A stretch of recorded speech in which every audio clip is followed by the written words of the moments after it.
আসসালামু আলাইকুম। আজকে আমি মুগ ডাল দিয়ে বড় মাছের মাথা রান্না করব, সেই রেসিপিটাই আপনাদেরকে একটু দেখাচ্ছি।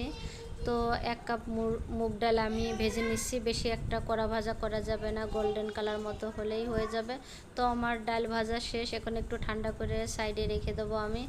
আর এই অবস্থাতে আমি মাছের মাথাটা ধুয়ে নিছি আর লবণ হলুদ দিয়ে মাথাটা মেখে রাখছি। এখন হচ্ছে তেল দিয়ে মাছের মাথাটা ভেজে নিচ্ছি।